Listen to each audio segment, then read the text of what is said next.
Saudara-saudari terkasih, apakah saudara sudah memulai hari ini dengan penuh sukacita dan punya niat untuk berbuat baik meskipun kecil? Semoga Tuhan memberkati niat baik saudara. Jangan lupa, mari hari ini kita sungguh-sungguh hidup sepenuhnya, menghayati setiap peristiwa dengan sepenuh hati, dengan rasa syukur. Inspirasi hari ini tentang Jumat Agung, ketika Tuhan menunjukkan, membuktikan cintanya yang tanpa batas kepada kita. Ia mencintai kita, dan mencintai itu tanpa batas. Kalau mencintai ada batasnya itu bukan cinta.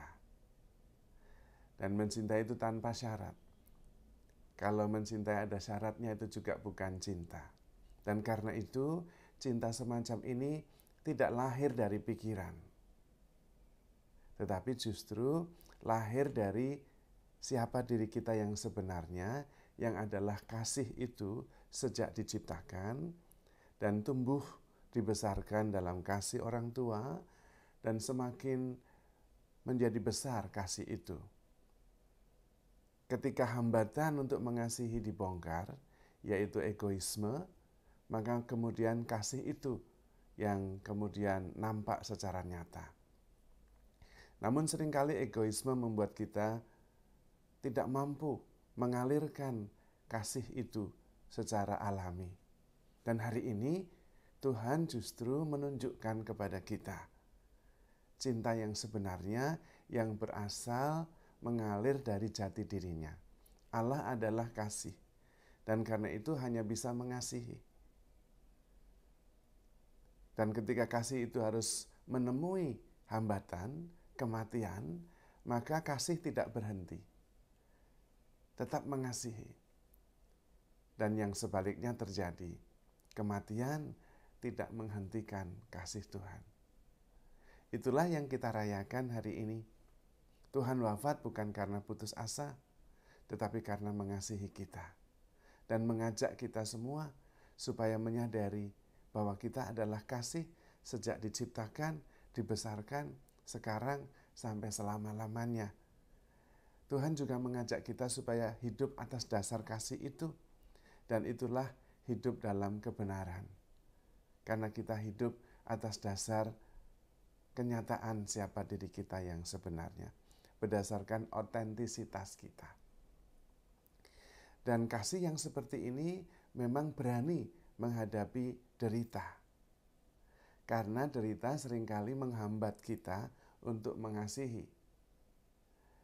Derita adalah permainan dari ego yang mau mengatakan bahwa hidup itu masalah kita.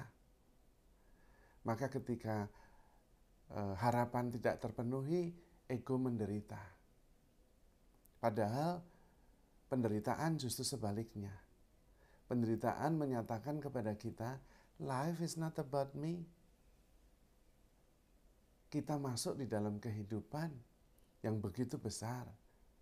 Dan kita harusnya mensyukuri bahwa kita yang kecil itu dilibatkan dalam rencana besar, peristiwa besar yang diselenggarakan oleh Tuhan sendiri. Dan penderitaan membuat kita sadar. Bukan sebaliknya, bahwa kita yang mengendalikan, yang menentukan dunia ini. Tidak. Dunia ini begitu besar, begitu indah, begitu menakjubkan. Tapi ego seringkali memanipulasi. Matahari yang terbit, cerah, langit yang biru, udara yang segar, angin pegunungan yang sejuk, bintang-bintang dan galaksi yang bersinar, begitu indah, harmonius dan bagus. Tapi begitu ego saya mengalami sakit hati, tersinggung, kecewa, rencana tidak berjalan semestinya, kita kemudian mengatakan, what a bad day. Bad day dari mana? Galaksi tetap teratur, rapih, matahari tetap terbit, angin tetap berembus, kehidupan tetap berjalan. Bad day dari mana? Itulah manipulasi ego. Dan justru menderita membuat ego sadar bahwa dia bukan yang mengendalikan. Dan kalau telah mengendalikan, dia tetap menderita. Lalu kemudian ego menjadi kurang peranannya. Disitulah kasih kemudian muncul dari dalam. Maka penderitaan itu sangat penting untuk membuat kita melihat celah di mana kita sebetulnya tidak sama dengan ego kita. Celah itu membuat kita sadar bahwa ego bukan yang berkuasa atas diri kita. Ego penting untuk survival. Dan seringkali ego merasa harus menjadi pemimpin di depan. Dan karena itu kemudian mengalami banyak kekecewaan dan derita. Yang di depan mestinya adalah kesadaran, kasih, syukur, damai, sukacita. Lalu kemudian ego di belakang. Dan itulah kehidupan yang selaras dengan kehendak Tuhan. Tuhan yang menyelenggarakan kehidupan ini, bukan saya. Dan karena itu ketika kita menghendaki sesuatu dan tidak terlaksana, lalu kecewa, menderita, it's okay. Jangan lari dari derita. Tetapi berani terbuka dan melihat di situ ada jawaban dari pertanyaan mengapa saya menderita itu. Sekaligus di situ ada celah, ada pintu kecil yang membantu kita masuk dalam kesadaran yang lebih dalam. Karena di situ ego tidak mampu lagi menunjukkan bahwa dialah jawaban dari segalanya.